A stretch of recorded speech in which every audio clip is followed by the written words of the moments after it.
알아두면 쓸데많은 그리스사 이야기. 27번째 이야기, 천하무적, 그리스의 해군과 보병.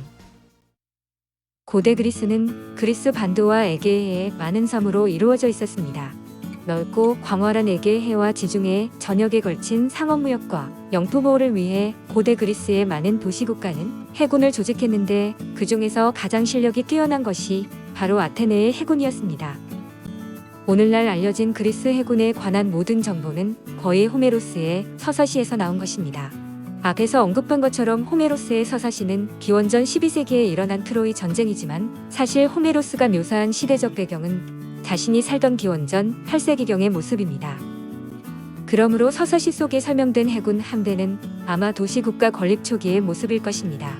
당시의 해군 전함은 주로 두 종류였는데 노 20개가 달린 가벼운 배와 노가 50개 달린 커다란 전함이었습니다.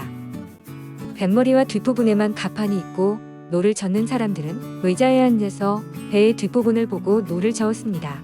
배는 사각형 돛을 달았으며 돛대, 밧줄, 쇠사슬, 돛은 모두 분리할 수 있었습니다. 전투가 없을 때는 이 부분을 분리해 배의 무게를 가볍게 했지만 당시의 배들은 쉽게 뒤집히는 단점이 있었습니다.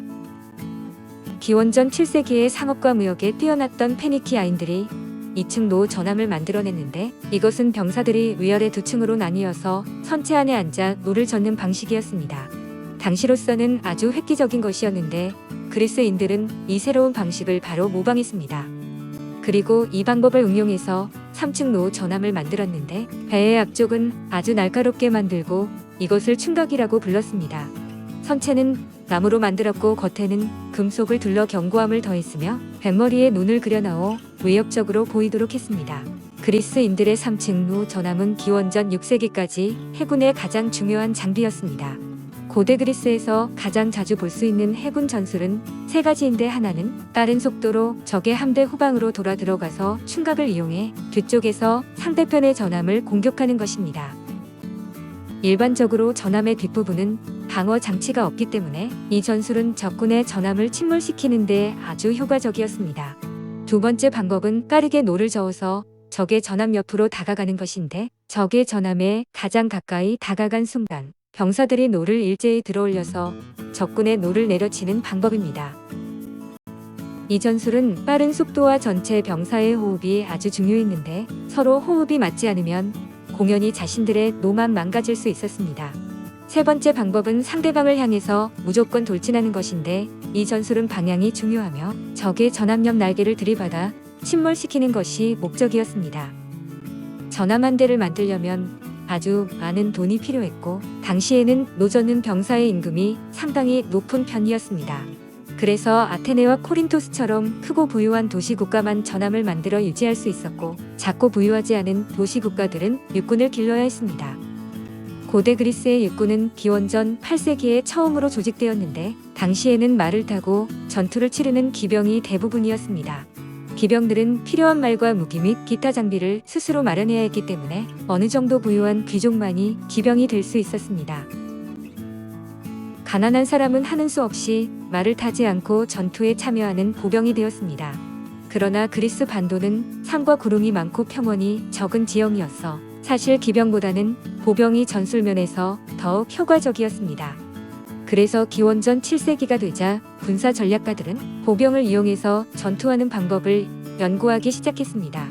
보병은 크게 중장비를 갖춘 중장보병과 일반 보병으로 나뉘었는데 그중 중장보병은 고대 그리스 전투력의 핵심이 되었습니다. 중장보병은 온몸을 두껍고 무거운 중장비로 감쌌습니다.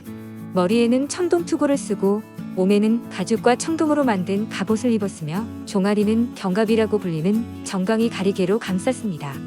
또 왼손으로는 둥근 방패를, 오른손으로는 청동으로 된 긴 창을 들었습니다. 기병과 마찬가지로 중장보병도 모든 장비를 자신이 직접 준비해야 했기 때문에 구성원 대부분이 모두 상류층이었습니다. 가난한 사람은 갑옷과 무기를 살 돈이 없어 일반 보병이 되었는데 일반 보병은 가벼운 창, 화살 등만 가지고 전투에 참여했고 보통 중장보병의 전투를 보조하거나 후방을 맡아 지켰습니다. 최초의 전쟁 방식은 양측의 전사가 1대1로 결투하는 방식으로 트로이 전쟁에서 아킬레우스와 헥토르가 1대1로 싸웠던 것이 그 이유입니다.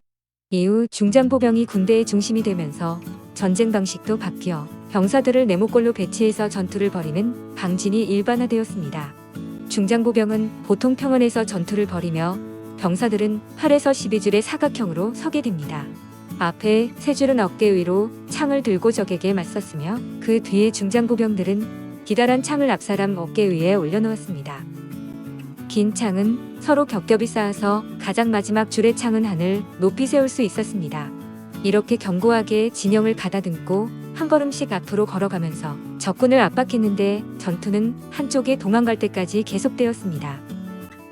일반 보병들은 평원에서 전투할 때 중장보병을 보조했지만 도시를 공격할 때에는 중장보병보다 훨씬 많은 일을 했습니다. 도시를 공격하려면 일단 적의 성벽을 넘거나 성문을 부수고 들어와야 하는데 이때 일반 보병들이 쇠뇌틀, 쇠망치, 공격탑 등을 사용했습니다. 이 중에서 쇠뇌틀은 화살, 돌덩이, 표창을 쏘아 올릴 수 있는 장비로 사정거리가 200m 이상이었습니다. 쇠망치는 나무 손잡이에 청동으로 만든 머리를 댄 것으로 성문을 부술 때 꼭 필요한 무기였습니다. 공격탑은 나무로 만든 몇 층 높이의 탑인데 일반적으로 성벽보다 높았습니다. 탑의 아랫부분은 바퀴를 달아서 이동하기 쉽게 했으며 일반 보병들은 공격탑에 올라가서 적의 높은 성벽을 뛰어넘었습니다. 거의 모든 고대 그리스 도시 국가에서 시민은 병역의 의무가 있었는데 아테네 남자들은 만 18세부터 60세까지 군인으로 복역했습니다.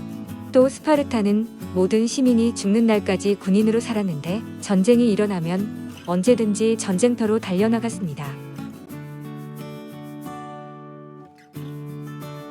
28번째 이야기, 아테네의 발전과 번영으로 이어집니다.